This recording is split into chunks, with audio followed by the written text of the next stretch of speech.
Hello everyone, स्वागत है आप सभी का। आई होप आप सभी बहुत बढ़िया होंगे। यह हमारे वेक्टर अलजेब्रा की सेकंड वीडियो है और इस वीडियो में हम वेक्टर अलजेब्रा को पूरी तरह कंप्लीट कर लेंगे और लास्ट में कुछ क्वेश्चंस हैं जो एग्जाम में आए हुए हैं उन्हें सॉल्व करेंगे। ठीक है, तो बिना किसी देरी के शुरू करते हैं। लास्ट वीडियो को हमने कहां पे खत्म किया था? Properties of dot product. चूंकि इसके क्वेश्चंस बन चुके हैं इसलिए एक बार फिर से इसे रिवाइज कर लेते हैं, फिर देखेंगे कैसे क्वेश्चन बने। तो शुरू करते हैं। सबसे पहली प्रॉपर्टी मैंने आपको बताई थी, यदि दो वेक्टर्स के बीच डॉट प्रोडक्ट करना है तो a इंटू बी करो या b इंटू ए करो, दोनों की वैल्यू सेम आएगी। और डॉट प्रोडक्ट का फॉर्मूला क्या था कि यदि vector a dot vector b है तो इसका फॉर्मूला था magnitude of a into magnitude of b into cos theta. ठीक है। सेकेंड प्रॉपर्टी क्या बताई थी कि यदि सेम वेक्टर के बीच डॉट प्रोडक्ट हो रहा है, जैसे यहां पर vector a into vector a, तो इसे हम लिख सकते हैं वेक्टर ए के मैग्नीट्यूड का स्क्वायर। और ये कैसे आया था? जब इन दोनों में हमने डॉट प्रोडक्ट लगाया तो क्या आएगा? Magnitude of A into magnitude of A into cos theta. अब थीटा की वैल्यू क्या आएगी? जैसे मान लीजिए ये है वेक्टर ए और दूसरा वेक्टर भी यही है, मतलब दोनों वेक्टर्स के बीच जो एंगल है वो आ रहा है 0, तो कॉस 0 क्या होता है? कॉस 0 होता है 1, इसलिए हम लिख सकते हैं इसे, क्या लिख सकते हैं? मैग्नीट्यूड ऑफ ए का स्क्वायर। ठीक है। और क्या बताया था मैंने कि इसे हम कैसे और डिनोट कर सकते हैं? इसे हम लिख सकते हैं वेक्टर ए का स्क्वायर, और ये वेक्टर ए का स्क्वायर है और ये मैग्नीट्यूड ऑफ ए का स्क्वायर है, दोनों अलग अलग चीज है। ठीक है ना, ये वेक्टर है ये स्केलर है। ठीक है, तो फाइनली क्या आया था? वेक्टर ए का square equal to magnitude of A का होल स्क्वायर। ये मोस्ट इंपॉर्टेंट प्रॉपर्टी है। जैसे यदि कहीं पे लिखा हुआ है vector A plus vector B, इसमें डॉट प्रोडक्ट हो रहा है vector A plus vector B का, तो इसे हम क्या लिख सकते हैं? इसे हम लिख सकते हैं vector A plus vector B का होल स्क्वायर। ये बताया मैंने, जब सेम वेक्टर का मल्टीप्लाई होता है तो इसे हम लिख सकते हैं वेक्टर ए का स्क्वायर, तो ये लिख दिया। और इसे क्या लिख सकते हैं? तो इसे हम लिख सकते हैं मैग्नीट्यूड ऑफ ए का स्क्वायर, तो यहाँ पर ए की जगह पे है vector A plus vector B, तो इसे हम लिख सकते हैं magnitude of A plus B का होल स्क्वायर। ठीक है। और आगे हम देखेंगे इसका फॉर्मूला क्या होता है। तो magnitude of A plus magnitude of B, इसका स्क्वायर का फॉर्मूला होता है मैग्नीट्यूड ऑफ ए का square plus magnitude of B का square plus 2 magnitude of A magnitude of B into cos theta. Clear है? तो ये भी फॉर्मूला आपको याद रखना है। थर्ड प्रॉपर्टी क्या बताई थी कि डिस्ट्रीब्यूटिव होता है, कि यदि लिखा हुआ है वेक्टर ए इंटू मतलब dot vector B plus vector C, तो एक बार ए का डॉट प्रोडक्ट होगा बी के साथ प्लस फिर ए का डॉट प्रोडक्ट होगा सी के साथ। इसी तरह यदि यहाँ पर माइनस होता तो यहाँ पर माइनस से जाता। ठीक है, मतलब डिस्ट्रीब्यूटिव होता है। फोर्थ प्रॉपर्टी क्या बताई थी कि यदि दो वेक्टर्स के बीच डॉट प्रोडक्ट हो रहा है तो डॉट प्रोडक्ट का फॉर्मूला क्या होता है? Magnitude of A into magnitude of B into cos theta. अब इसकी वैल्यू मैक्सिमम कब होगी? जब कॉस थीटा की वैल्यू 1 होगी, क्योंकि कॉस थीटा की वैल्यू कहाँ से कहाँ तक हो सकती है? तो कॉस थीटा की वैल्यू हो सकती है -1 से 1 तक। तो इसकी मैक्सिमम वैल्यू कब होगी? जब कॉस थीटा की वैल्यू 1 होगी। और मिनिमम वैल्यू कब होगी? जब कॉस थीटा की वैल्यू -1 होगी। तो बस वैल्यू रख देंगे तो मिनिमम वैल्यू और मैक्सिमम वैल्यू आ जाएंगे। ठीक है, यहाँ पर यही लिखा हुआ है। फिफ्थ प्रॉपर्टी क्या थी? उसी से मिलती जुलती थी। यदि थीटा की वैल्यू 0 से π/2 तक है, 0 से π/2 मतलब फर्स्ट क्वाड्रेंट में कॉस होता है पॉजिटिव, तो इसकी वैल्यू आती है पॉजिटिव। और यदि थीटा की वैल्यू π/2 से पाई है, π/2 से पाई मतलब सेकंड क्वाड्रेंट, और सेकंड क्वाड्रेंट में कॉस होता है नेगेटिव, इसलिए इसकी वैल्यू आती है नेगेटिव।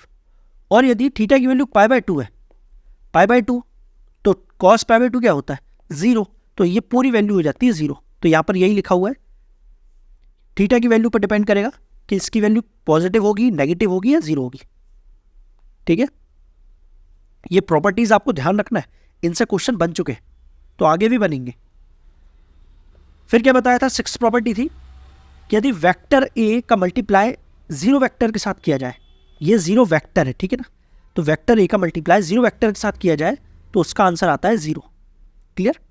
क्योंकि वेक्टर और वेक्टर के बीच ही डॉट प्रोडक्ट होगा, इसलिए ये 0 वेक्टर है। कहीं पे लिखा हुआ है 3 इंटू ए वेक्टर, तो ये गलत लिखा हुआ है, क्योंकि डॉट प्रोडक्ट दो वेक्टर्स के बीच में ही होता है, क्योंकि ये वेक्टर है ये स्केलर है, तो ये तो हो ही नहीं सकता। डॉट प्रोडक्ट सिर्फ दो वेक्टर क्वांटिटी के बीच में ही होगा। क्लियर? सेवंथ प्रॉपर्टी क्या बताई थी? जैसे ये फॉर्मूला है डॉट प्रोडक्ट का, तो यहाँ से कॉस थीटा की वैल्यू निकाल लो। तो यहाँ पर यही है कॉस थीटा इक्वल टू क्या होगा, vector into vector B upon magnitude of A into magnitude of B. ठीक है, तो ये भी आपको याद रखना है, मतलब ये तो इंपॉर्टेंट है ही। 8th प्रॉपर्टी क्या बताई थी कि यदि दो वेक्टर परपेंडिकुलर है, मतलब 90 डिग्री का एंगल बना रहे हैं दो वेक्टर्स, जैसे मान लीजिए ये वेक्टर ए और ये वेक्टर बी, और ये भी बताया था मैंने आपको दो वेक्टर्स के बीच जब एंगल निकालते हैं तो टेल से टेल मिलाते हैं। ठीक है ना, ये टेल है दोनों की, इसकी भी टेल यही है, इसका भी टेल यही है, और ये दोनों का हेड है। ठीक, तो ये यदि 90 डिग्री का एंगल है तो cos 90 क्या होता है, cos 90 होता है 0, इसलिए a डॉट प्रोडक्ट b इसकी वैल्यू आ जाएगी 0। लेकिन यदि कहीं पर लिखा हुआ है a dot b vector a dot vector b equal to 0, तो हम क्या बोल सकते हैं, तो इससे 3 पॉसिबिलिटी आ सकती है। पहली पॉसिबिलिटी क्या आएगी कि वेक्टर a की वैल्यू 0 हो जाए, दूसरी पॉसिबिलिटी ये आ सकती है कि वेक्टर b इसकी वैल्यू 0 हो जाए, और तीसरी पॉसिबिलिटी आ सकती है कि वेक्टर a परपेंडिकुलर हो जाए वेक्टर b में। ठीक है, तो ये इसका उल्टा जब होता है तो 3 पॉसिबिलिटी आएंगी। और यदि डायरेक्ट लिखा हुआ है कि a और b दोनों परपेंडिकुलर हैं तो हम डायरेक्ट बोल सकते हैं कि a dot b equal to होगा 0 के। समझ आ गया। 9th प्रॉपर्टी क्या बताई थी, 9th प्रॉपर्टी ये थी कि यदि कहीं पे लिखा हुआ है vector b equal to vector c, तो हम दोनों साइड वेक्टर a का मल्टीप्लाई कर सकते हैं। तो हमने दोनों साइड वेक्टर a का मल्टीप्लाई कर दिया। लेकिन यदि कहीं पे लिखा हुआ है ये vector a into vector b equal to vector into vector c, तो हम वेक्टर a से वेक्टर a नहीं काटेंगे। क्यों, क्योंकि ये लिखा हुआ है क्या कि इस साइड से ले आओ तो ये माइनस में आ जाएगा, और वेक्टर a हमने कॉमन ले लिया, तो यहाँ से देखिए vector a dot vector b minus vector c है ना। तो यहाँ से फिर से 3 पॉसिबिलिटी आएंगी, क्योंकि इसकी वैल्यू 0 आ रही है ना। तो पहली पॉसिबिलिटी आ सकती है कि वेक्टर a इक्वल टू 0 हो जाए, दूसरी पॉसिबिलिटी कि vector b equal to vector c हो जाए, और तीसरी पॉसिबिलिटी आएगी कि वेक्टर a परपेंडिकुलर हो जाए vector b minus vector c पर। ठीक है, ये last property 10th property most important, इस पर क्वेश्चन बन चुका है। क्या बताया था मैंने कि vector a plus vector b का स्क्वायर इक्वल टू होता है, अच्छा देखिए यहाँ पर क्या लिखा हुआ है, vector a plus vector b का स्क्वायर, इसे हम क्या लिख सकते हैं, मैंने आपको सेकंड प्रॉपर्टी में बताया, इसे हम लिख सकते हैं वेक्टर a प्लस b के मैग्नीट्यूड का स्क्वायर लिख सकते हैं ना।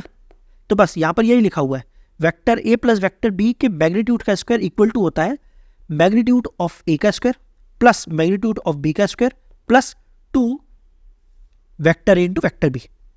ठीक है, ऐसे यहाँ पे लिखा हुआ है, प्लस के यहाँ पे माइनस आ गया, तो इसे हम लिख सकते हैं, क्या लिख सकते हैं, magnitude of vector a minus vector b का होल स्क्वायर। यहाँ पर ये लिखा हुआ है और उसका फॉर्मूला होता है ये। ठीक है, और ये प्रॉपर्टी भी मिलती जुलती है a plus B A minus B से। ऐसे डी प्रॉपर्टी क्या है, ये मैग्नीट्यूड के बारे में, कि यदि magnitude of a plus B equal to हो जाए magnitude of a plus magnitude of b, तब हम बोलेंगे कि वेक्टर a और वेक्टर b एक दूसरे के पैरेलल है।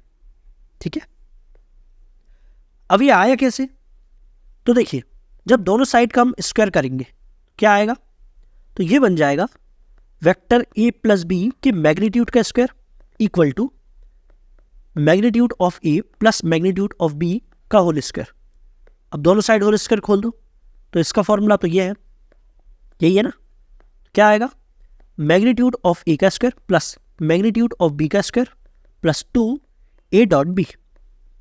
ठीक है, अब इसका स्क्वायर खोलो equal to magnitude of a का square plus magnitude of b का square plus 2 magnitude of a into magnitude of b। दिख गया होगा, ये दोनों तो कट रहे हैं, क्या आ जाएगा, तो यह आ जाएगा 2 vector a into vector b equal to 2 vector a का मैग्नीट्यूड प्लस वेक्टर b का मैग्नीट्यूड। 2 से 2 गया, अब यहाँ पे फिर से डॉट प्रोडक्ट लगाओ, तो डॉट प्रोडक्ट लगाएंगे तो क्या आएगा, वेक्टर a का मैग्नीट्यूड इंटू वेक्टर b का magnitude into cos theta equal to vector a का मैग्नीट्यूड वेक्टर b का मैग्नीट्यूड। ये दोनों कट रहे हैं फिर से, तो यहाँ से कॉस थीटा इक्वल टू आ गया 1, और कॉस थीटा 1 कब होता है, जब थीटा की वैल्यू होती है 0, और थीटा की वैल्यू 0 मतलब दोनों वेक्टर एक दूसरे के पैरेलल है, तो इसलिए यहाँ से ये आ गया। ठीक है, ऐसे इससे देखिए इसमें लिखा हुआ है वेक्टर a प्लस बी के मैग्नीट्यूड का स्क्वायर इक्वल टू होता है वेक्टर ए का स्क्वायर, वेक्टर ए के मैग्नीट्यूड का स्क्वायर प्लस वेक्टर बी के मैग्नीट्यूड का स्क्वायर। ये कब होगा? जब वेक्टर ए और वेक्टर बी एक दूसरे के परपेंडिकुलर हो, और परपेंडिकुलर हो जाएंगे तो इस फॉर्मूले में यही फॉर्मूला लिखा हुआ है ना, तो परपेंडिकुलर हो जाएंगे मतलब कॉस थीटा की वैल्यू क्या आ जाएगी? कॉस थीटा की वैल्यू हो जाएगी 0। तो ये वाली यानी जो टर्म है ये हट जाएगी, तो ये आ जाएगा वेक्टर ए का स्क्वायर प्लस वेक्टर बी का स्क्वायर। ठीक है, यदि पैरेलल है तो, सॉरी परपेंडिकुलर है तो। ऐसी वाली प्रॉपर्टी देख लीजिए, वेक्टर ए प्लस बी का मैग्नीट्यूड इक्वल टू हो जाए वेक्टर ए माइनस बी के मैग्नीट्यूड के, तब हम बोलेंगे वेक्टर ए और वेक्टर बी एक दूसरे के परपेंडिकुलर है। तो ये प्रॉपर्टीज आपको ध्यान रखना है। ठीक है, अब क्वेश्चन देखते हैं। क्वेश्चन ये आया था, क्वेश्चन में बोला है वेक्टर ए प्लस बी, इसके मैग्नीट्यूड की वैल्यू दी हुई है 60, वेक्टर ए माइनस बी, इसके मैग्नीट्यूड की वैल्यू दी हुई है 40, वेक्टर बी के मैग्नीट्यूड की वैल्यू दी हुई है 46। हमें वेक्टर ए के मैग्नीट्यूड की वैल्यू बताना है। कैसे सॉल्व करेंगे? तो देखिए, हमें पता है वेक्टर ए प्लस बी के square, vector A plus B के मैग्नीट्यूड के स्क्वायर का फॉर्मूला, तो बस इसके स्क्वायर का फॉर्मूला लगाओ। तो क्या आएगा? वेक्टर ए प्लस बी के मैग्नीट्यूड का स्क्वायर इक्वल टू होगा वेक्टर ए का स्क्वायर मैग्नीट्यूड का स्क्वायर प्लस वेक्टर बी के मैग्नीट्यूड का square plus 2 vector A into vector B. इसी तरह वेक्टर ए माइनस बी, इसके मैग्नीट्यूड का स्क्वायर का फॉर्मूला लगाओ। क्या आ जाएगा? वेक्टर ए माइनस बी के मैग्नीट्यूड का square equal to vector A का स्क्वायर प्लस वेक्टर बी के मैग्नीट्यूड का square minus 2 vector A into vector B. बस यहाँ से 2 इक्वेशन आ गई, दोनों को ऐड कर दो। ऐड करेंगे तो ये दोनों टर्म तो हट रही है, क्या आ जाएगा? तो आ जाएगा वेक्टर ए प्लस बी के मैग्नीट्यूड का square plus vector A minus vector B के मैग्नीट्यूड का square equal to 2 into vector A का मैग्नीट्यूड का स्क्वायर प्लस वेक्टर बी के मैग्नीट्यूड का स्क्वायर। तो वैल्यू रख दो। तो वेक्टर ए प्लस बी का मैग्नीट्यूड की वैल्यू है 60, तो इसका स्क्वायर करेंगे तो क्या आएगा? 3600 प्लस इसकी वैल्यू दी हुई है 40, तो ये आ गया 1600 equal to 2 into vector A की वैल्यू तो हमें बताना है, वेक्टर ए के मैग्नीट्यूड की वैल्यू हमें निकालना है, और वेक्टर बी के मैग्नीट्यूड की वैल्यू दी हुई है 46, और 46 का स्क्वायर क्या होता है? 46 का स्क्वायर होता है 2116। तो यहाँ से आ गया 2116। बस अब 2 से ये दोनों डिवाइड होंगे तो क्या आ जाएगा? ये 1800 बनेगा, ये 800 बनेगा, तो ये आ गया 2600, और 2600 और ये यहाँ पे है, इसे माइनस कर देंगे तो ये 2116 equal to magnitude of A का स्क्वायर। तो ये क्या आ रहा है? ये आ रहा है 484। तो मैग्नीट्यूड ऑफ ए वेक्टर का स्क्वायर आ गया 484, तो यहाँ से magnitude of A equal to आ जाएगा 22, ऑप्शन नंबर ए। समझ आया? ये क्वेश्चन आपके एग्जाम के, ये ऐसे क्वेश्चन आए तो इस प्रॉपर्टी पे क्वेश्चन बन सकते हैं, इसलिए इन प्रॉपर्टी को आपको अच्छे से ध्यान रखना है। क्लियर? अब यहां पर क्या लिखा हुआ है?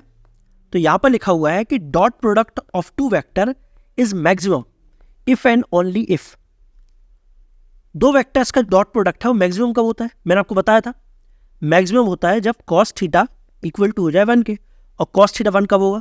तब थीटा की वैल्यू 0 होगी, और कॉस थीटा की वैल्यू 0 होगी, इसका मतलब दोनों वेक्टर सेम होंगे, है ना? कॉस थीटा की वैल्यू 0 कब होगी? जब दोनों वेक्टर सेम होंगे।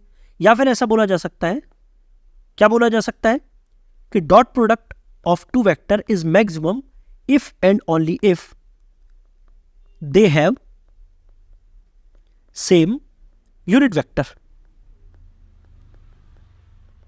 तो आपको ये लाइन याद रखना है। क्या लाइन याद रखना है? कि 2 वेक्टर्स का जो डॉट प्रोडक्ट है वो मैक्सिमम कब होगा? यदि उनके जो यूनिट वेक्टर है, दोनों वेक्टर का यूनिट वेक्टर है वो सेम हो। तो ये बोल सकते हैं कि they have same unit vector. जैसे ए का यूनिट वेक्टर जो है वो क्या होगा? A cap.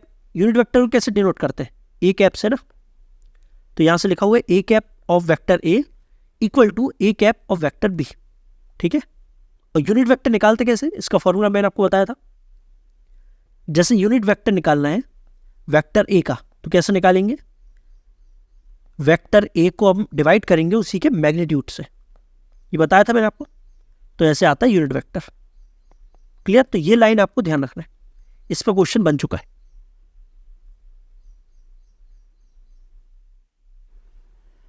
आगे बढ़ते हैं और अब हम देखेंगे projection of vector A on vector B. Projection का क्या मतलब है? जैसे मान लीजिए ये है वेक्टर ए और ये है वेक्टर बी। यदि हम ऊपर से लाइट डालें, ऊपर से यदि लाइट डालेंगे तो वेक्टर ए, इसका प्रोजेक्शन कहाँ पर बनेगा? तो इसका प्रोजेक्शन बनेगा यहाँ पर, है ना। तो यहाँ पर जो प्रोजेक्शन बनेगा इसकी वैल्यू हमें निकालना है। तो पहले तो फॉर्मूला देखो, जब भी क्वेश्चन आए कि projection of vector A on vector B, कैसे निकालते हैं? तो दो वेक्टर हैं, पहले दोनों का डॉट प्रोडक्ट करो और नीचे क्या आता है? नीचे आता है सेकेंड वाले वेक्टर का मैग्नीट्यूड। तो क्या आएगा? Vector A dot vector B upon magnitude of vector B. इसी तरह यदि पूछा जाए projection of vector X on vector Y, तो इसका फॉर्मूला क्या होगा? तो इसका फॉर्मूला होगा पहले दोनों का डॉट प्रोडक्ट अपॉन नीचे क्या आएगा? सेकेंड वाले का मैग्नीट्यूड। इसी तरह यदि बोला जाए projection of vector A plus vector B on vector A minus vector B, तो इसका फॉर्मूला क्या होगा? तो पहले दोनों का डॉट प्रोडक्ट करेंगे, vector A plus vector B dot vector A minus vector B upon नीचे क्या आता है? सेकेंड वाले वेक्टर का मैग्नीट्यूड, तो vector A minus vector B का मैग्नीट्यूड। तो फॉर्मूला समझ आ गया? ठीक है। हमें इसकी वैल्यू निकालना है, ये प्रोजेक्शन है, तो इसकी वैल्यू कितनी आएगी? तो डॉट प्रोडक्ट खोलो, क्या आ रहा है? Magnitude of A into magnitude of B into cos theta upon नीचे क्या है? Magnitude of B. तो इसकी वैल्यू क्या आ गई? तो इसकी वैल्यू आ गई magnitude of A cos theta. ठीक है, तो इसकी वैल्यू ये आ गई। तो यदि हमें कभी क्वेश्चन में थीटा की वैल्यू दी हो और वेक्टर ए दे दिया हो और हमसे वेक्टर ए का प्रोजेक्शन पूछा है, तो कैसे निकालेंगे? इस फॉर्मूले के थ्रू। क्लियर?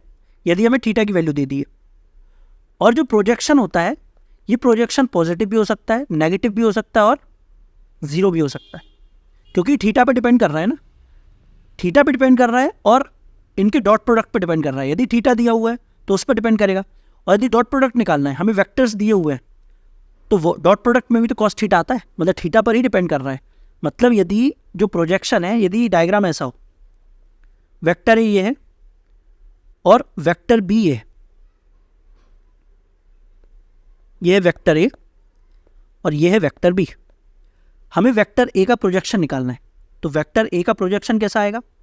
कुछ इस तरीके का आएगा, मतलब हमें इसकी वैल्यू निकालना है। और यहाँ पर थीटा देखिए, जो थीटा है वो सेकंड क्वाड्रेंट में आ गया, 90 प्लस है ना, और सेकंड क्वाड्रेंट में कॉस होता है नेगेटिव, इसलिए जो प्रोजेक्शन की वैल्यू आएगी वो नेगेटिव आ जाएगी। ठीक है ना। यदि थीटा दिया है तब भी डायरेक्ट कॉस की वैल्यू नेगेटिव ही आ रही है, और यदि हमें डॉट प्रोडक्ट निकालना है तब भी कॉस थीटा की वैल्यू मतलब यूज़ तो हो ही रहा है, तो इसकी वैल्यू नेगेटिव आ जाएगी। और नीचे तो मैग्नीट्यूड है, मैग्नीट्यूड तो ऑलवेज पॉजिटिव ही रहना है, तो अल्टीमेटली वो किस पर डिपेंड कर रहा है? कॉस थीटा पर। क्लियर? तो इसकी वैल्यू नेगेटिव आ जाएगी। अब जीरो कब आएगी? तो जीरो आएगी जब एंगल होगा 90। यदि डायग्राम ऐसा हो, ये है वेक्टर ए और ये है वेक्टर बी, एंगल है 90 और कॉस 90 क्या होता है? जीरो। तो डिपेंड किस पे कर रहे हैं? कॉस पर। ठीक है, तो मैंने क्या बोला कि जो प्रोजेक्शन है उसकी वैल्यू पॉजिटिव भी आ सकती है, नेगेटिव भी आ सकती है और जीरो भी आ सकती है।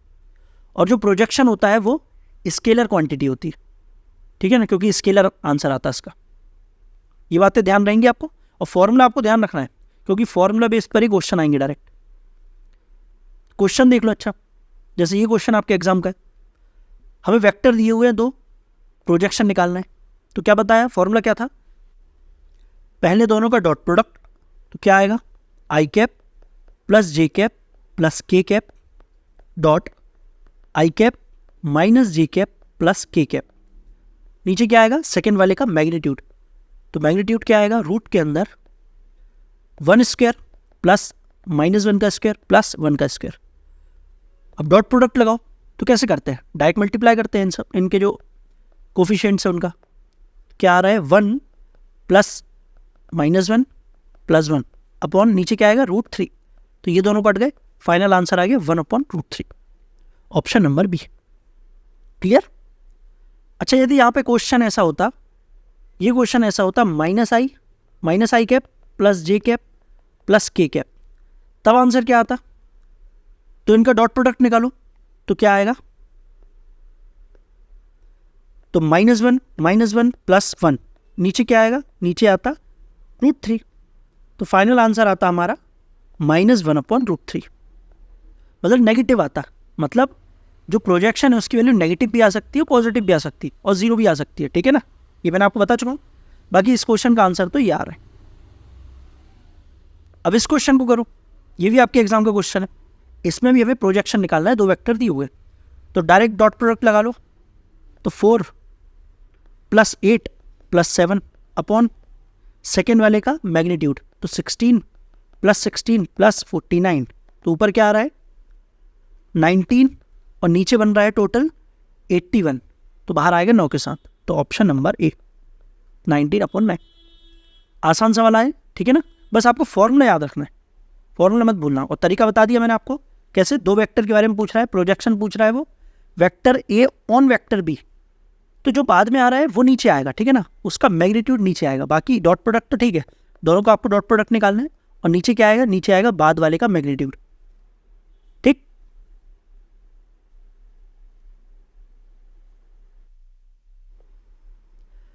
अब 2 वेक्टर्स के बीच एंगल का फॉर्मूला क्या होता है, ये हमने देखा था, डॉट प्रोडक्ट से आता है, cos theta equal to vector A into vector B, ऊपर दोनों का डॉट प्रोडक्ट, नीचे क्या आएगा, दोनों का मैग्नीट्यूड, तो magnitude of vector A magnitude of vector B, तो ये cos थीटा की वैल्यू, इससे हम निकालेंगे एंगल। तो क्वेश्चन देख लो, जैसे इस क्वेश्चन में हमें 2 वेक्टर दिए हुए हैं, उन दोनों वेक्टर्स के बीच एंगल निकालना है, तो cos थीटा इक्वल टू ऊपर क्या आता है, दोनों वेक्टर्स का डॉट प्रोडक्ट, तो 4 1 3 2 -2 -1, और नीचे आता है दोनों का मैग्नीट्यूड, तो फर्स्ट वाले का मैग्नीट्यूड क्या आएगा 16 + 1 + 9, सेकेंड वाले का मैग्नीट्यूड 4 + 4 + 1, ऊपर डॉट प्रोडक्ट करो तो 8 -2 -3, नीचे क्या आ रहा है, ये आ रहा है √26 और ये 9 हो रहा है तो 3, ऊपर भी 9 बन रहा है, तो फाइनल क्या आ रहा है 1/√26,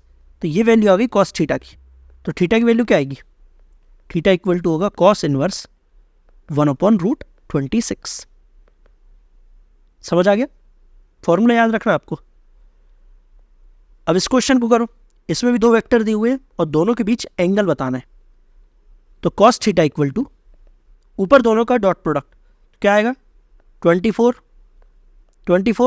-24 फिर +9, नीचे पहले इसका मैग्नीट्यूड 4 + 36 + 9, फिर इसका मैग्नीट्यूड 144 + 16 + 9, तो ऊपर क्या बन रहा है, ऊपर आ रहा है 9 और नीचे, तो ये आ रहा है 49, तो ये 7 × और ये बन रहा है 169 मतलब 13, फाइनली क्या आ रहा है cos theta equal to 9/93 theta की वैल्यू आ गई cos inverse 9/91, option number B.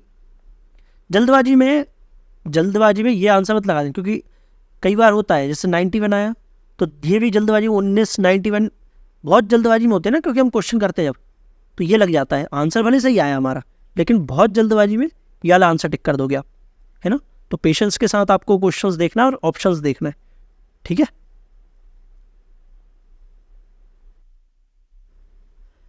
अब एक थ्योरम है जिसे आपको याद रखना है, इसके स्टेटमेंट को आपको याद रखना है, theorem in plane.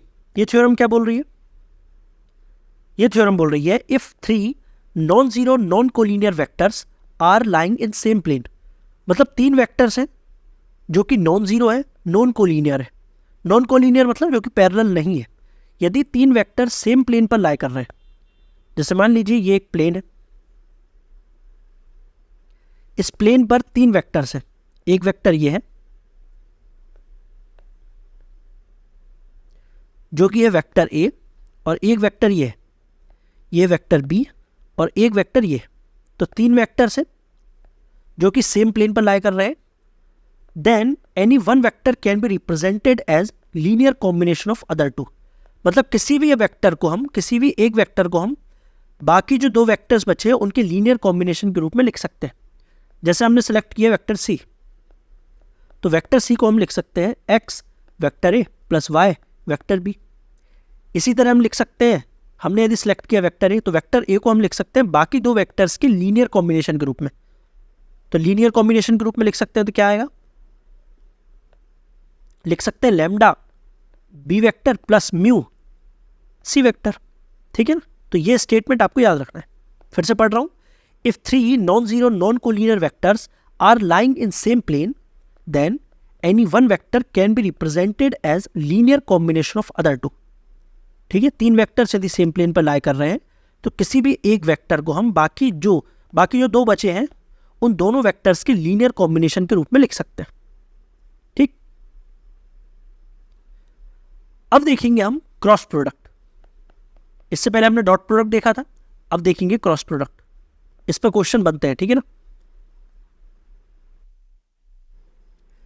Cross product को डिनोट कैसे करते हैं, जैसे मान लीजिए हमारे पास 2 वेक्टर हैं, एक है वेक्टर ए एक है वेक्टर बी। इन दोनों वेक्टर का क्रॉस प्रोडक्ट करना है तो इसे हम डिनोट करेंगे vector A cross vector B से। और इसका फॉर्मूला क्या होता है, इसका फॉर्मूला होता है magnitude of A into magnitude of B sine theta N cap. अब ये एन कैप क्या है, तो एन कैप है वेक्टर ए क्रॉस बी का डायरेक्शन। तो इस फॉर्मूले में मैग्नीट्यूड के साथ साथ डायरेक्शन भी है। एन कैप क्या है, डायरेक्शन बताता है वेक्टर ए क्रॉस बी का।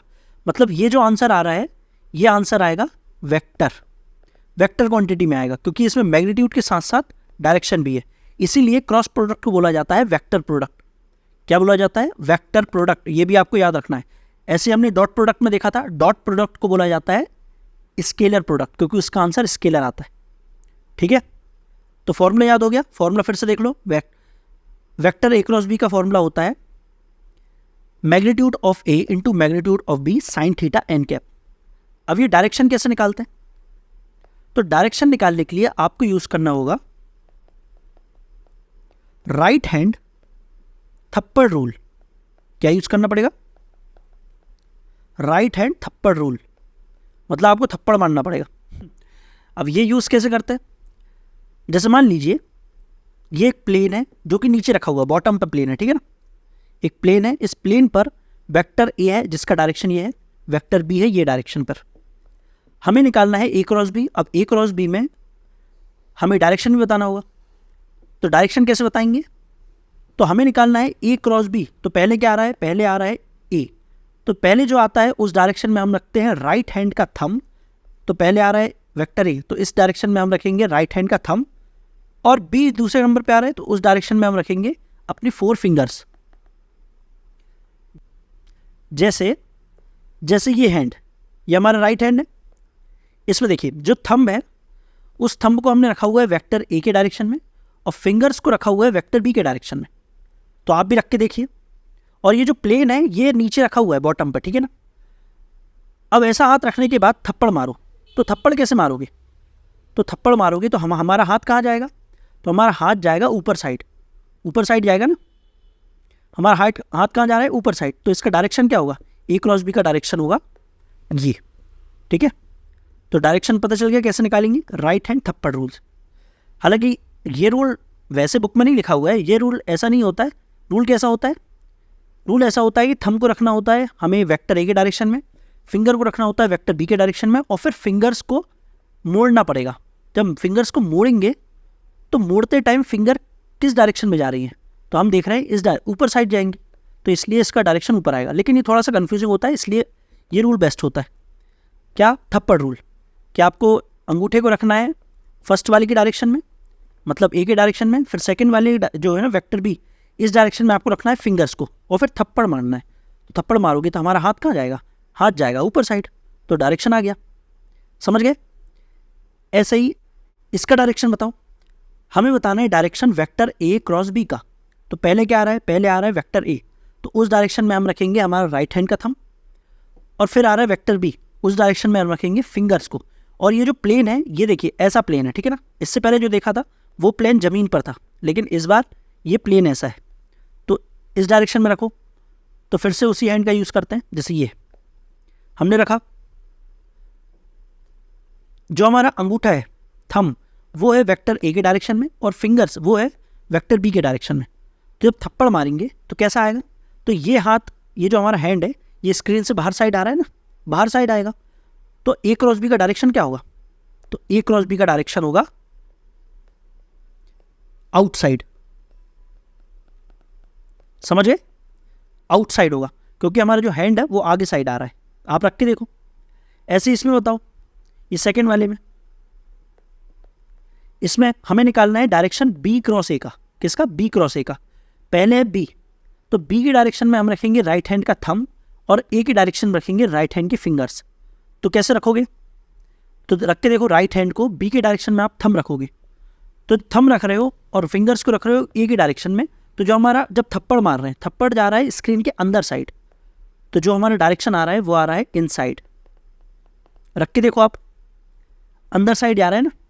जब आप थंब को रख रहे हैं वो बी के साइड और फिंगर्स को रख रहे हो वेक्टर ए के साइड, तो हमारा जो थप्पड़ जाएगा वो अंदर साइड जाएगा, इसलिए इसका जो डायरेक्शन होगा वो होगा इनसाइड। समझ गए कैसे निकालना है? वैसे आसान है।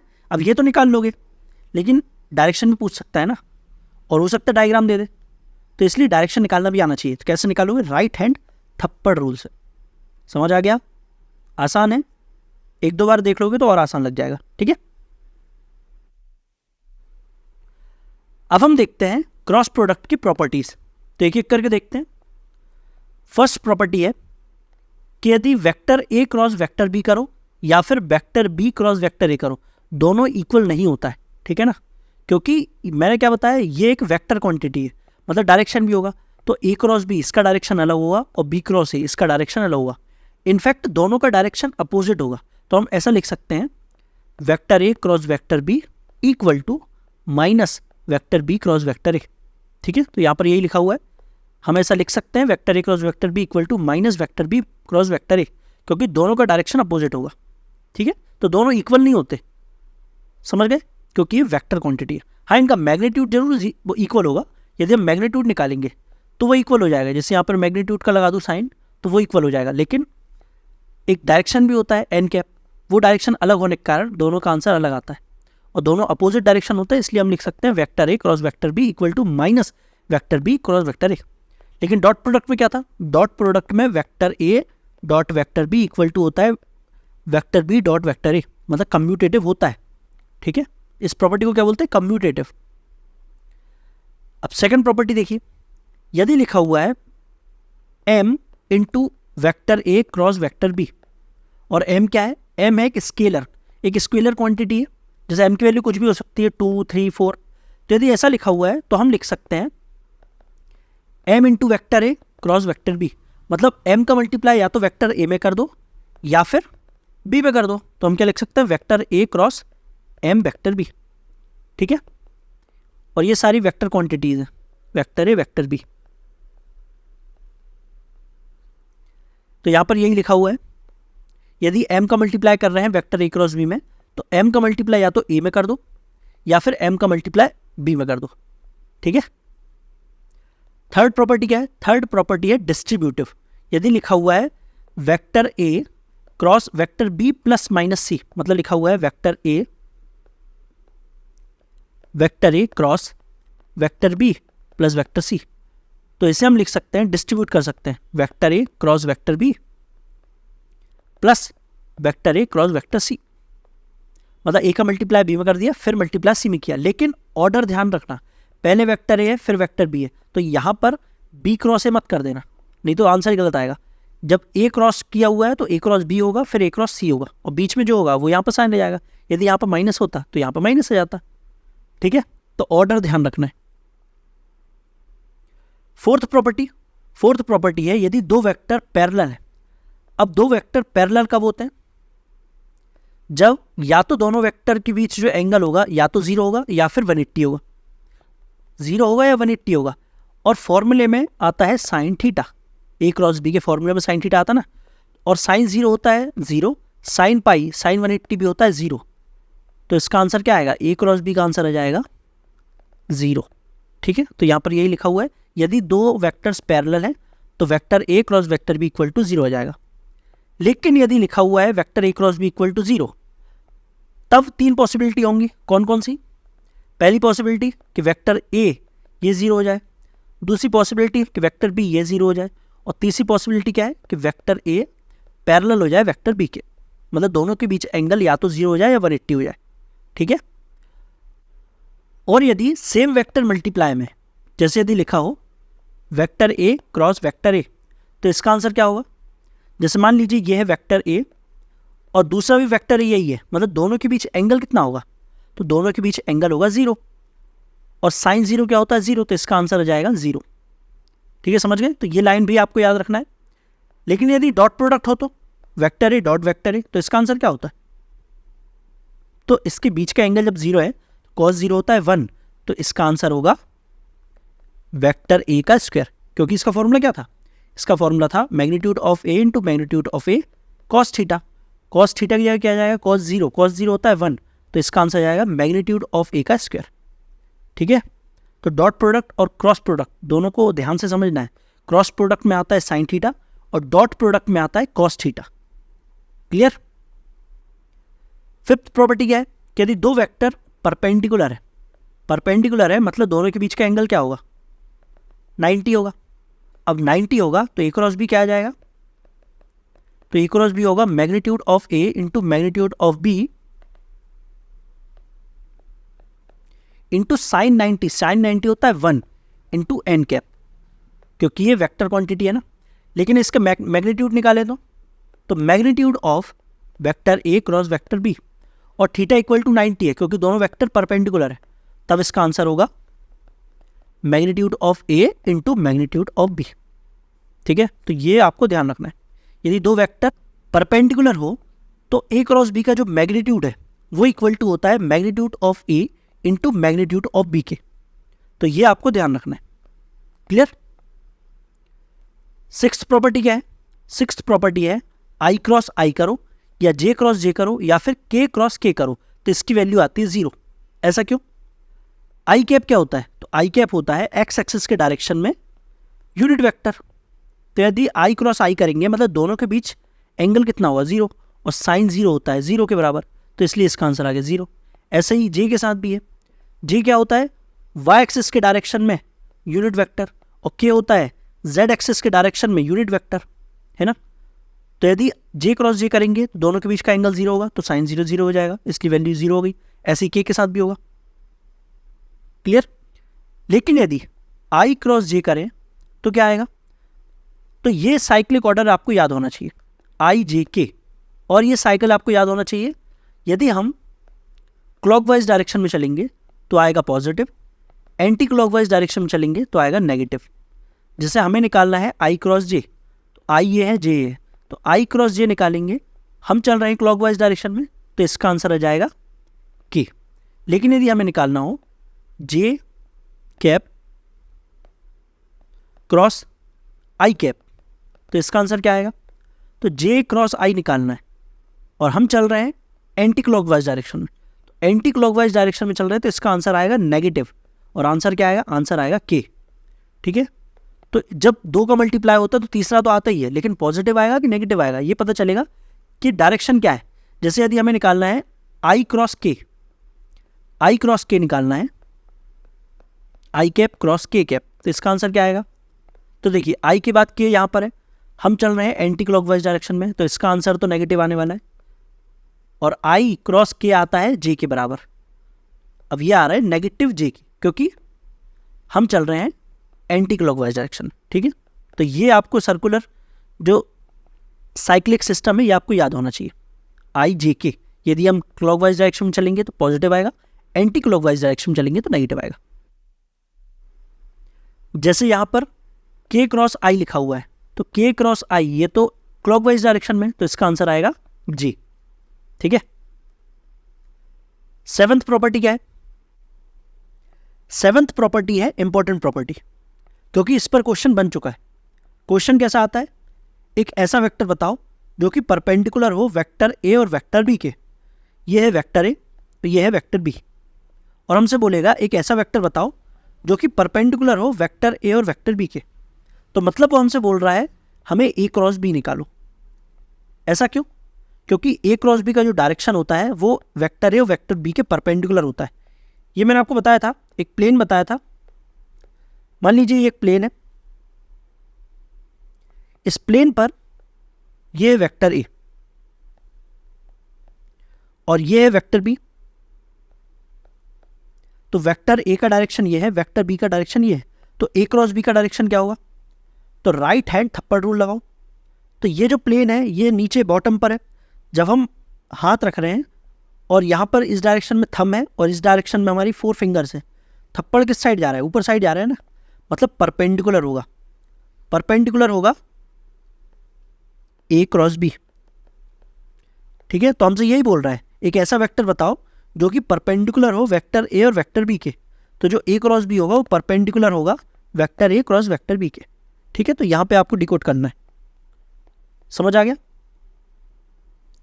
8th प्रॉपर्टी, हमें थीटा की वैल्यू निकालना है, तो कैसे निकालेंगे? तो साइन थीटा इक्वल टू क्या आ जाएगा? देखो फॉर्मूला क्या होता है, magnitude of A cross B equal to होता है magnitude of A into magnitude of B sine theta. यहां मैग्नीट्यूड की बात हो रही है, तो साइन थीटा इक्वल टू क्या होगा? Magnitude of A cross B upon magnitude of A into magnitude of B. तो इससे आ जाएगी थीटा की वैल्यू। ठीक है,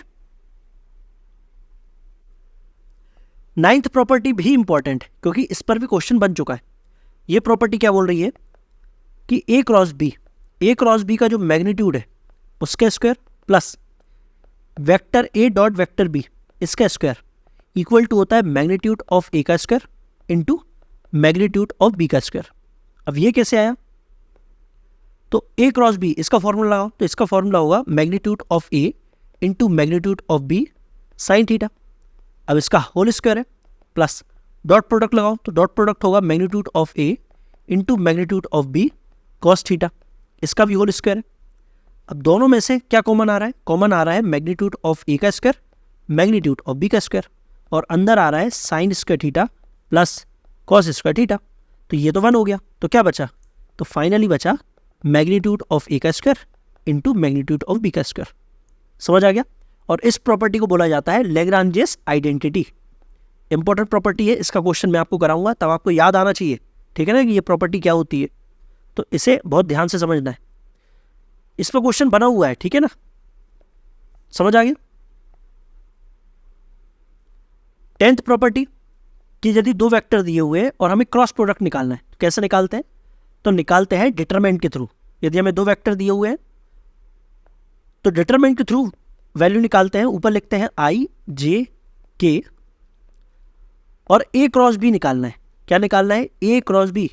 तो पहले ए के एलिमेंट्स आएंगे A1 A2 A3, फिर आएंगे बी के एलिमेंट्स B1 B2 B3, और डिटरमिनेंट को ओपन कर देंगे। ओपन करना तो आता है ना, समझ गए? बस लेकिन आपको ये ऑर्डर ध्यान रखना है, पहले ए क्रॉस बी है तो ये आते हैं पहले ए के एलिमेंट्स, फिर आते हैं बी के एलिमेंट्स। यदि इसे ही उल्टा कर दिया तो आंसर गलत हो जाएगा। क्वेश्चन देख लो, हमें 2 वेक्टर दिए हुए हैं, एक है वेक्टर ए एक है वेक्टर बी। हमें ए क्रॉस बी निकालना है, तो बस डिटरमिनेंट में जमा दो। तो डिटरमिनेंट के अंदर आएगा आई कैप जी कैप के कैप। तो ए क्रॉस बी निकालना है, तो पहले ए के एलिमेंट आएंगे 2 2 -1, फिर बी के एलिमेंट्स आएंगे 6 -3 2। बस अब डिटरमिनेंट ओपन कर दो। ओपन करना आता है ना, आई इंटू 4 -3, तो ये तो 1 आ रहा है, माइनस जे कैप इंटू 4 + 6, तो ये तो 10 आ गया, प्लस के कैप -6 -12, ये आ गया -18। फाइनल आंसर आ गया आई कैप -10 जे कैप -18 के कैप। कौन सा ऑप्शन है? Option number B.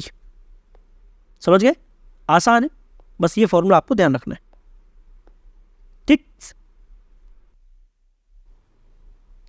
अब ये क्वेश्चन करो, एग्जाम का ही क्वेश्चन है। अभी जो फॉर्मूला बताया था ना, लैग्रांजेस वाला फॉर्मूला, यहां पर फॉलो होगा। क्या फॉर्मूला था वो? ए क्रॉस बी का जो मैग्नीट्यूड है उसका square plus A dot B इसका स्क्वायर इक्वल टू होता है मैग्नीट्यूड ऑफ ए का square into magnitude of B का स्क्वायर। बस वैल्यू रख दो। ए क्रॉस बी का स्क्वायर क्या आएगा? 64 प्लस ए डॉट बी इसके मैग्नीट्यूड का स्क्वायर, ये हमें निकालना है, ठीक है, equal to magnitude of A का स्क्वायर मतलब 4 इंटू मैग्नीट्यूड ऑफ बी का स्क्वायर 25। तो vector A dot vector B इसके मैग्नीट्यूड का स्क्वायर इक्वल टू होगा 100 माइनस 64, यह आ रहा है 36 के। तो ए और बी के जो डॉट प्रोडक्ट का स्क्वायर है वो आ रहा है 36, तो इसका डॉट प्रोडक्ट आएगा 6 के बराबर। Option number 1 clear. ये क्वेश्चन एग्जाम का है, ठीक है ना।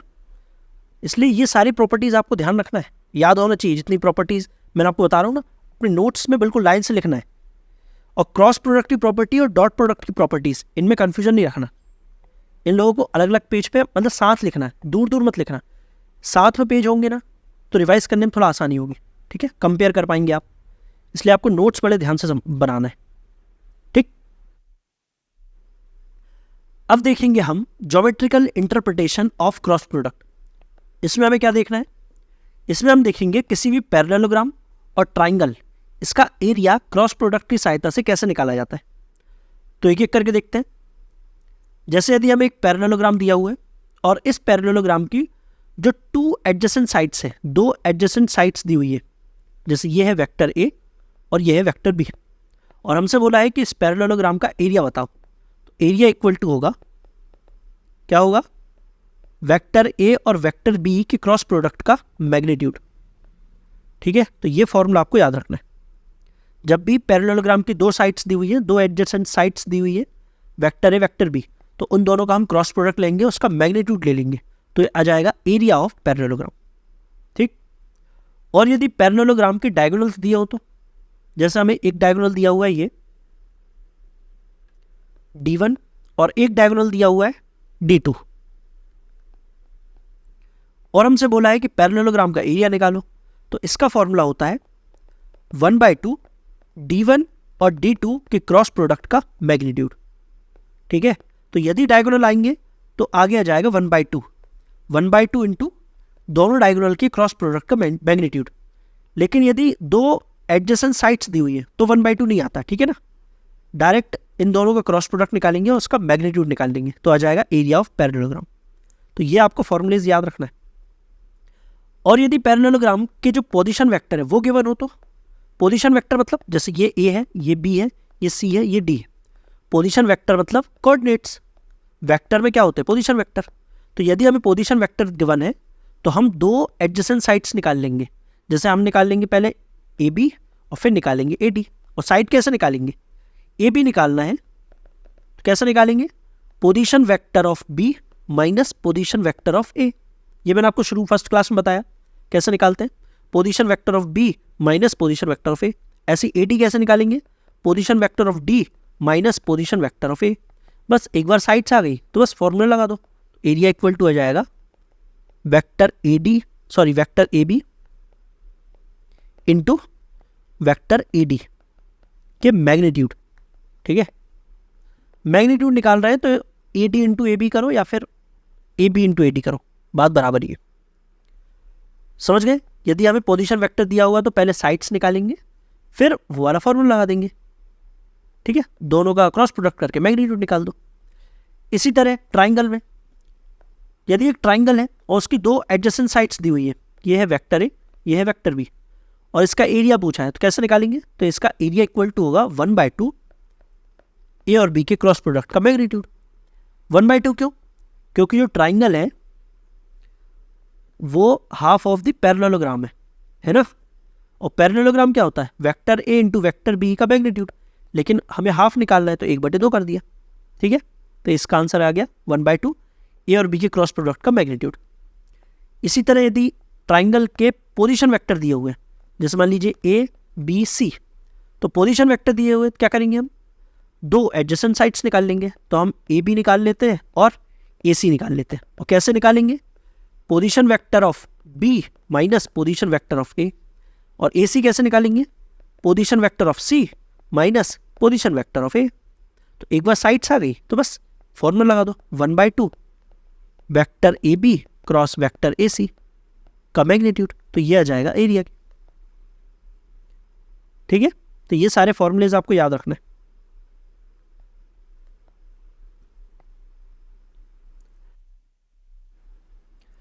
अब ये क्वेश्चन करो, हमें एरिया ऑफ पैरेललोग्राम पूछ रहा है और दो एडजेसेंट साइड्स दी हुई है, तो फॉर्मूला क्या है, एरिया इक्वल टू आएगा वेक्टर ए और वेक्टर बी का क्रॉस प्रोडक्ट का मैग्नीट्यूड। तो पहले तो क्रॉस प्रोडक्ट करो, और क्रॉस प्रोडक्ट कैसे करते डिटरमिनेंट के थ्रू। तो आई जे के ए क्रॉस बी, तो ए के एलिमेंट पहले लिखेंगे 3 1 2, फिर बी के एलिमेंट्स लिखेंगे 2 -2 4। डिटरमिनेंट ओपन करो तो आई इंटू 4 + 4 तो 8 आ गया, माइनस जे इंटू 12 - 4 8 आ गया, प्लस के कैप इंटू -6 - 2 ये -8 आ गया। तो क्या आएगा 8i -8j -8k। तो ये आ गया a क्रॉस b, लेकिन हमें इसका मैग्नीट्यूड निकालना है। और मैग्नीट्यूड कैसे निकालते हैं, मैग्नीट्यूड निकालते हैं रूट के अंदर a² + b² + c², मतलब 8² + 8² + 8², माइनस तो प्लस हो जाएगा। तो फाइनल आंसर क्या आ रहा है 8√3। 8² कॉमन लिया ना, तो बाहर 8 के रूप में आएगा और अंदर √3। Option number A. समझ आएगा कैसे सॉल्व करना है, मैग्नीट्यूड निकालना है तो लास्ट में मैग्नीट्यूड निकालेंगे। ठीक, यार क्वेश्चन भी कर दो। एरिया ऑफ पैरेललोग्राम बताना है, दोनों एडजेसेंट साइड्स दी हुई है। तो पहले ए क्रॉस बी निकालो, आई जे के 1 - 2 3 2 1 - 4, ये एग्जाम का क्वेश्चन है। ठीक है, तो ओपन करो, आई इंटू 8 - 3 5 माइनस जे -4 -6 तो ये -10 आ गया, प्लस के इंटू 1 + 4 हो जाएगा तो ये 5 आ जाएगा। क्या आ रहा है 5i + 10j + 5k। तो ये तो आया a क्रॉस b, लेकिन इसका मैग्नीट्यूड निकालना है, तो मैग्नीट्यूड निकाल दो 25 + 100 + 25। तो ये कितना आ रहा है √150, और √150 मतलब 5√6 है ना, 25 छिंग क्या होता है 150 होता ना, तो ये 5√6 इसका आंसर आ गया।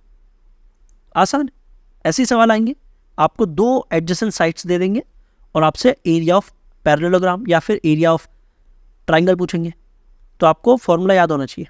ठीक है, आगे बढ़ते हैं और अब हम देखेंगे कोलिनियरिटी ऑफ 3 पॉइंट्स। वेक्टर में यदि 3 पॉइंट कोलिनियर है तो कौन सी प्रॉपर्टी का यूज होगा। यदि 3 पॉइंट कोलिनियर है तो उन तीनों पॉइंट से बनने वाले जो ट्राइंगल का एरिया होगा वो इक्वल टू 0 होगा, या फिर vector A B B C C A ये पैरेलल होंगे। जैसे मान लीजिए यह है ए, यह है बी, यह है सी, इन तीनों पॉइंट्स के हमें पोजीशन वेक्टर दिए हुए और हमसे बोला है कि ये तीनों पॉइंट्स कोलिनियर है कि नहीं, चेक करो। तो कैसे चेक करेंगे, तो पहला तरीका तो यह है कि इन तीनों पॉइंट से बनने वाला जो ट्राइंगल है उसका एरिया इक्वल टू 0 कर दो, लेकिन ये वाली प्रॉपर्टी का यूज़ हम नहीं करेंगे। हम ये वाली प्रॉपर्टी का यूज़ करेंगे कि vector A B, vector B C और वेक्टर सी ए ये तीनों पैरेलल होंगे। पैरेलल होंगे मतलब इनके बीच का एंगल इक्वल टू 0 होगा या फिर 180 होगा। समझ आ गया। तो क्वेश्चन के थ्रू देखते हैं।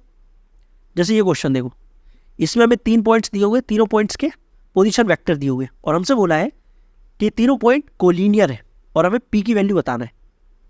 तो ए इक्वल टू दिया हुआ है 2i + 3j, B equal to दिया है pi + 9j, C equal to दिया है i - j। तो कोलिनियर बताना है, कोलिनियर है मतलब कैसे बताएंगे, ए B B C C A ये पैरेलल होंगे। तो पहले हम क्या करते हैं ए बी निकालते हैं। वेक्टर ए बी कैसे आएगा, position vector of B minus position vector of ए।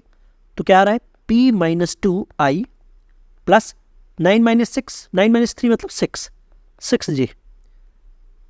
अब हम क्या निकालें, यदि बी सी निकालेंगे तो फिर से p वेरिएबल आ जाएगा, लेकिन हम क्या करते हैं ए सी निकालते हैं, क्योंकि हमें p की वैल्यू निकालना है ना, और दोनों इक्वेशन में यदि वेरिएबल आएंगे तो p की वैल्यू कैसे निकालेंगे।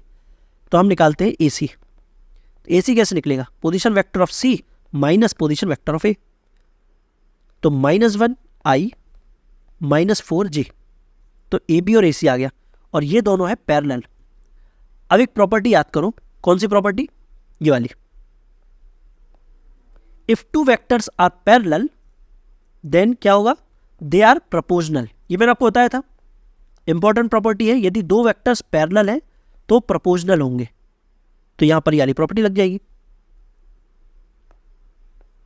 क्या आएगा, p minus 2 upon minus 1 equal to 6 upon minus 4, proportional है ना, तो माइनस माइनस गया और ये 3 और ये 2, तो 2p माइनस 4 इक्वल टू 3, तो यहां से p की वैल्यू आ गई 7/2, ऑप्शन नंबर सी।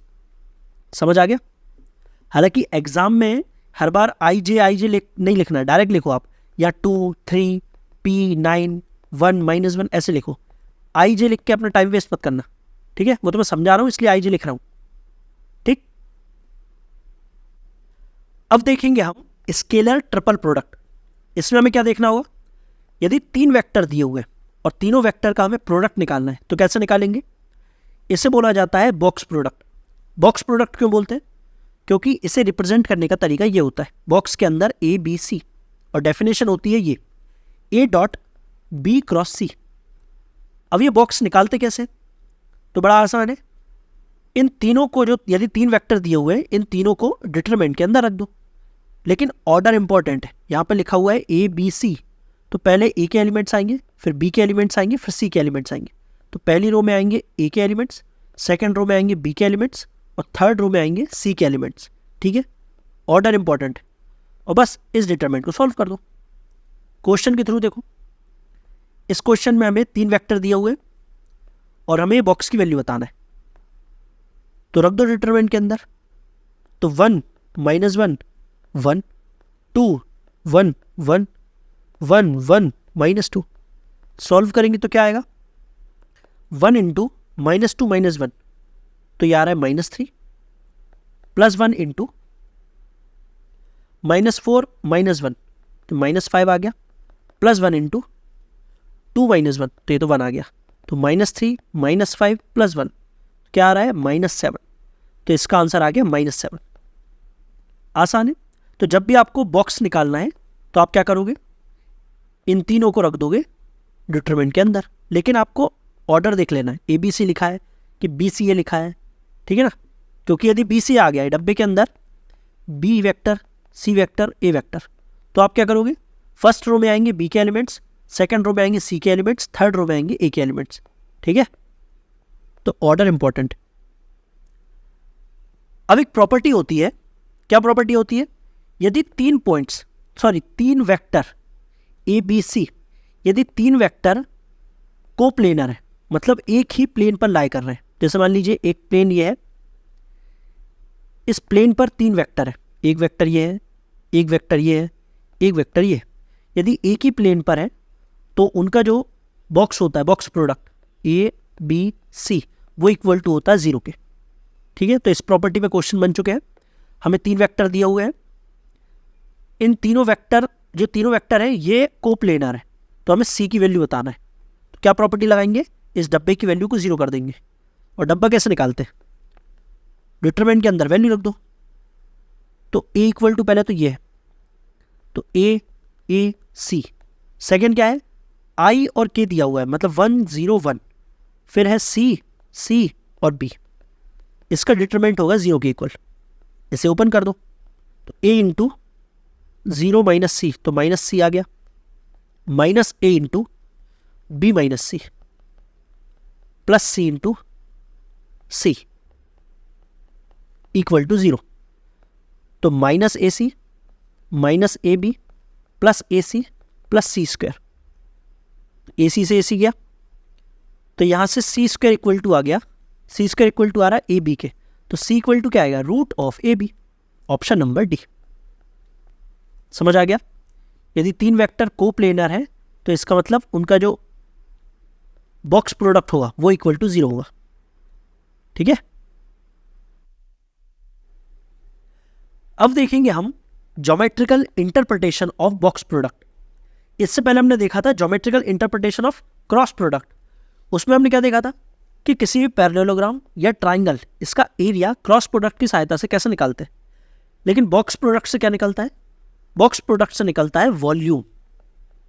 क्या निकलता है, वॉल्यूम। किसका वॉल्यूम, तो वो देखते हैं। सबसे पहले हम देखेंगे वॉल्यूम ऑफ पैरेललोपाइप्ड। ये जो डायग्राम आप देख रहे हैं ये डायग्राम है पैरेललोपाइप्ड का, ठीक है। मतलब ये क्यूब है, थोड़ा सा टिल्टेड है। कितना टिल्टेड है? ये जो एंगल है ये है पाई, इसलिए इसे बोला जाता है पैरेललोपाइप्ड।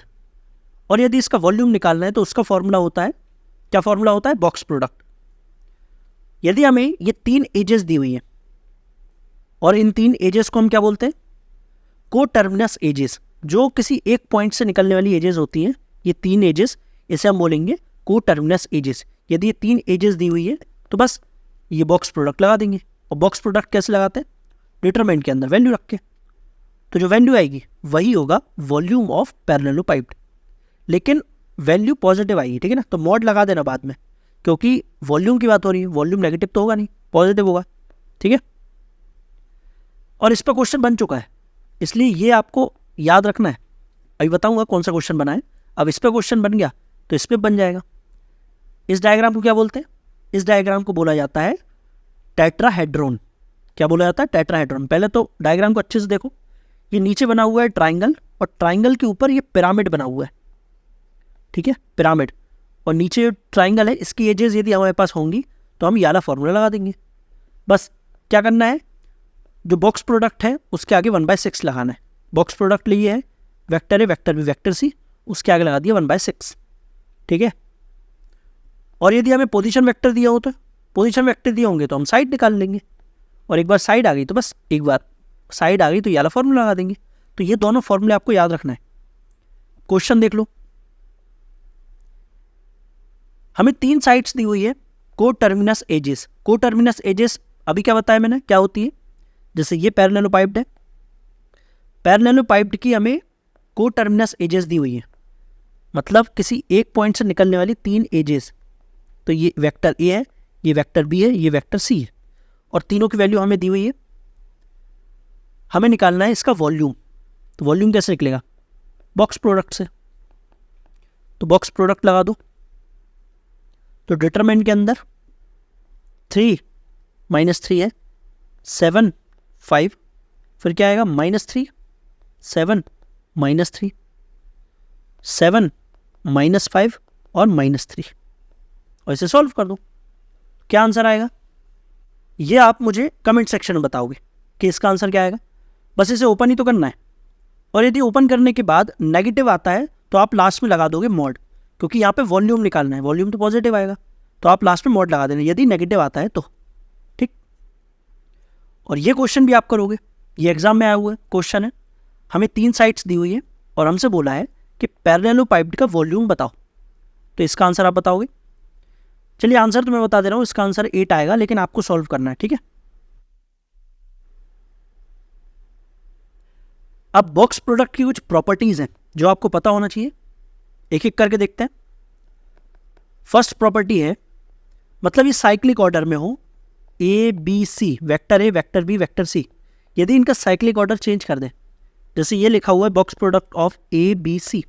साइक्लिक ऑर्डर मतलब ए के बाद बी, बी के बाद सी, सी के बाद ए, ये साइक्लिक ऑर्डर है। यदि इस ऑर्डर में चेंज कर दें, जैसे ए के बाद बी है तो हम लिख देते हैं बी सी ए। यदि मतलब ऑर्डर तो वही है, साइकिल वही है, बी के बाद सी तो सी के बाद ए आ रहा है, तो यदि साइक्लिक ऑर्डर में चेंज करेंगे तो ये दोनों इक्वल होंगे। समझ आया?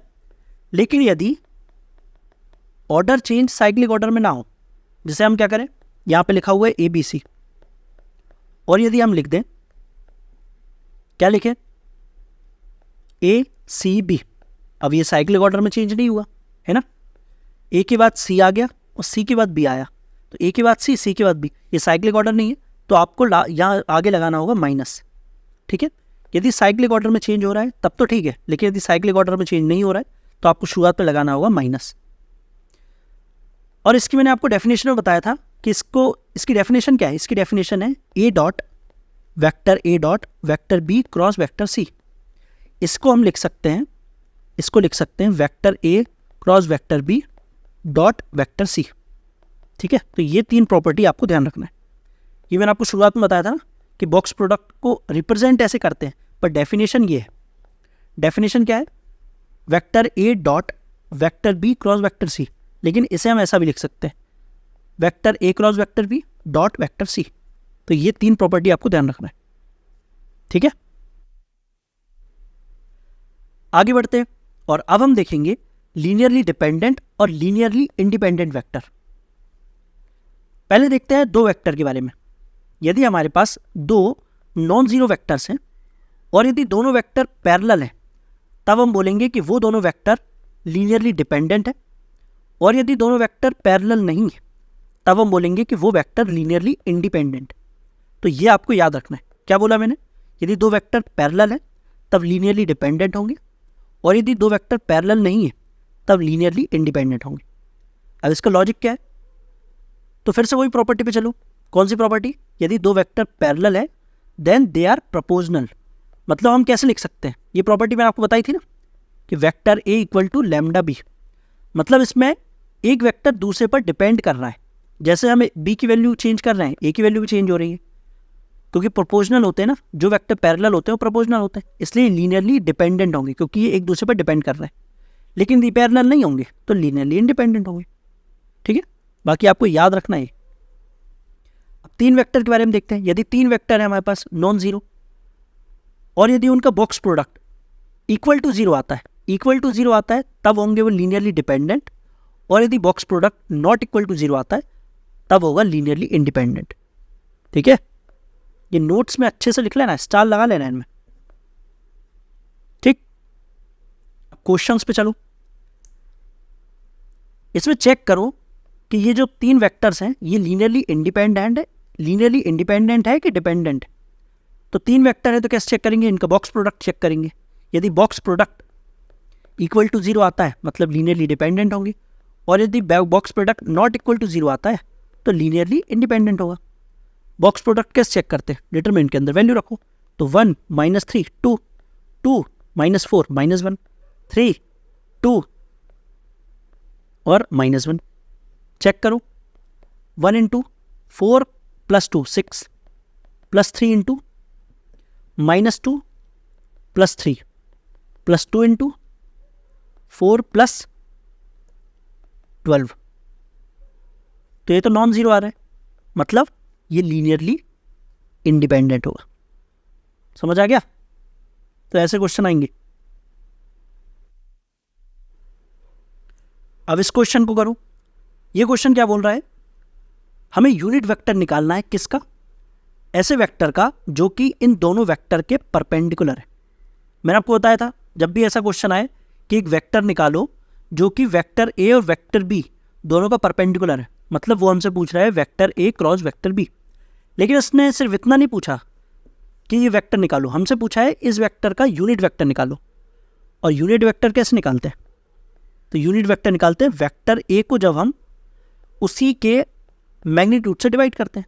तो पहले तो हम वेक्टर निकालेंगे, मतलब ए क्रॉस बी निकालते हैं। तो ए क्रॉस बी कैसे आएगा? डिटरमिनेंट के अंदर आई जे के 2 1 -1 1 -1 2। पहले तो इसे सॉल्व करो। आई इंटू 2 - 2 2 -1 सॉरी, तो ये तो 1 आ रहा है।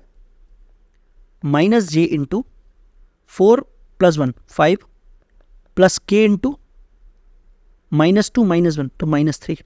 तो ये आ गया आई -5j -3k। तो ये तो आ गया ये वेक्टर जो कि वेक्टर ए और वेक्टर बी के परपेंडिकुलर है। लेकिन हमें इसका यूनिट वेक्टर निकालना है। तो यूनिट वेक्टर कैसे निकालते हैं?